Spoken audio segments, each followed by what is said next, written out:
세상 모든 길은 처음에는 길이 아니었다.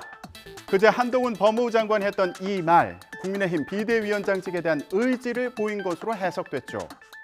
어제 또 국회에 나온 한 장관에게 그 의미를 다시 물어봤습니다. 비대위원장직을 사실상 수락한 거냐? 질문이 나왔습니다. 네, 어떤 답변이 돌아왔을까요? 한 장관, 어제는 묵묵부답이었습니다. 현장으로 가보시죠.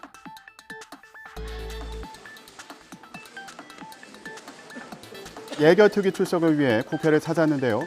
한 장관을 기다리는 기자들을 그대로 지나갑니다. 보통은 저 자리에서 서서 기자들의 질문을 받았는데 어제는 다른 모습을 보인 거예요. 당황한 기자들 저렇게 바로 뛰어서 쫓아갔습니다. 하지만 한 장관 전날 충분히 설명했다면서 말을 아꼈습니다. 정치적 해석들 나오는데 너무 제가 나간 걸까요? 이따가 오늘은 말씀을 아끼시는 이유가 있을까요? 제가 말을 너무 많이 하지 않습니까? 특검법 소선 이후에 하면 받으실 수 있을까요? 드린 말씀에서 특별하게 해석이 안 없어 보이죠. 모든 길이 처음이면 길 아니라고 하신 게 사실상 비대위원장 수락이라고 보면 될까요? 아니 특검법 수용하되 총선 이후에 한다는 게 대안으로 벌어지고 있는데 제가 어디에 걸려가지고 말씀을 안 하시는 이유가 여러 해석이 나올 것 같아서 여쭤보는 겁니다.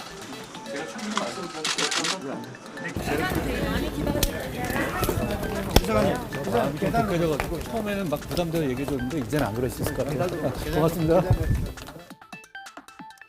한동훈 장관은 이미 수락 가능성을 내비친 만큼 이제 공은 당으로 넘어왔다는 해석도 있습니다. 하루빨리 의견을 모아서 공식 제안해야 한다는 거죠. 그런 만큼 국민의힘도 속도를 내고 있습니다. 이번 주 안에 의견 수렴 절차를 마무리하고 한 장관 의사를 물을 거라는 전망인데요. 당의 여론은 한동훈 비대위 체제에 무게가 실린 것으로 보입니다. 어제 당의 원로들인 상임고문단 오찬에서는 한동훈 장관을 이순신 장군에 빗대면서 힘을 싣는 이런 발언도 나왔습니다. 직접 들어보시죠. 다양한 의견을 들었습니다. 사실은 이제 의견 수렴을 순차적으로 해 왔는데 오늘 사실상 의견 수렴 과정은 마무리할까 합니다. 주말에 발표될 가능성도 되지 않나요? 지금 이 시점에서 뭐 주말이다 언제라 이렇게 말씀드리지는 않지만은 여러분들이 상상하시면은 충분히 언제쯤 하겠구나 이런 생각하실 수 있을 겁니다. 본회의에 내일 예산 통과되고 나서 길지 않은 시간 안에 결정하겠다 했으니까 여러분들이 판단해 주시면 좋겠습니다. 그래도 이순신 장군은 배 12척이 남았다 해가지고 그걸 이끌고 임진왜란에서 승리를 했잖아요. 지금 우리 국민의힘 당의 상황이 배 12척이 남아있는 상황과 같아.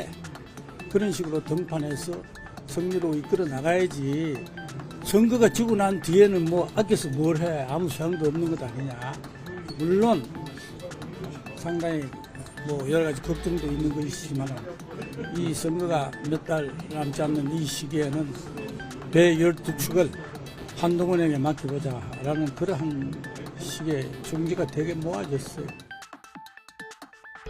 한편에서는 한 장관 등판 시점이 빠르다거나 황교안 전 대표와 다를 바 없다면서 지적하는 목소리도 나왔습니다. 여당의 비대위원장이라는 것이 행동 방향이 없어요. 왜 대통령이 있기 때문에 자기 마음대로 뭐를 할 수 있는 그런 공간이 나는 없다고 생각을 해요. 한동훈 장관을 갖다가 인간적으로 내가 좀 아낀다는 측면에서 얘기를 할 것 같으면은 정치인으로서의 등판이 지금 너무 빠르지 않았나 하는 이런 생각을 갖다 하는 거예요.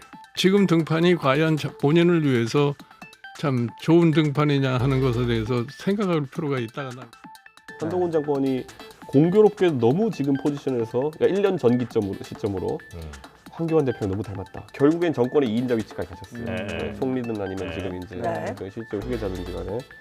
그래서 여기서 아주 비슷하고 정말 판세가 안 좋은 총선에 뛰어드셨어요. 황교안 대표님이. 그래서 저는 황교안 대표가 사실 그렇게 뛰어들지 않으셨으면 훨씬 더 나은 정치할 수 있다 생각했는데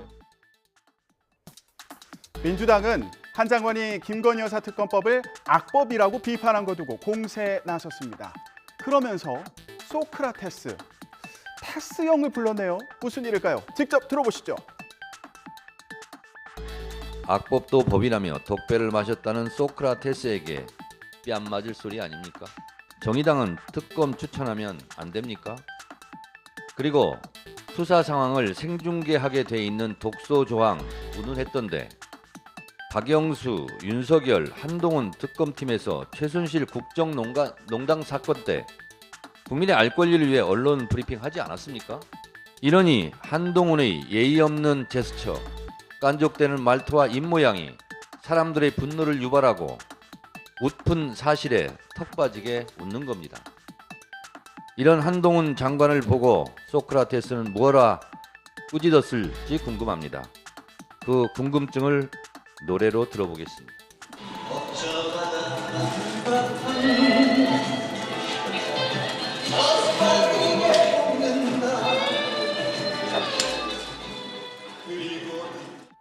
네, 하지만 국민의힘은 한동훈 장관의 말을 이어받아서 반헌법적인 악법이라며 특검법 반대 입장을 분명히 했습니다. 그 김건희 여사 특검법이 합의는 하되 총선 이후에 하는 것이 대안으로 거론된다고 하는데 당의 입장은 그 반헌법적 그 악법이기 때문에 이미 수사를 해서 혐의를 못 받은 사건, 또 선거를 앞둔 정치 공세이기 때문에 당의 입장은 정리되어 있습니다. 감사합니다. 보통 특검법은 여야가 특검을 추천해서 대통령이 선택하게 되어 있습니다만 이번에는 민주당과 정의당이 추천합니다. 자기들 마음대로 하겠다는 거잖아요. 그리고 피의 사실 공표에 대해서 그토록 길길이 날뛰면서 반대해왔던 야당이 이 특검법 안에는 매일매일 피의 사실 공표를 하도록 이 특별한 조항까지 넣어놨습니다.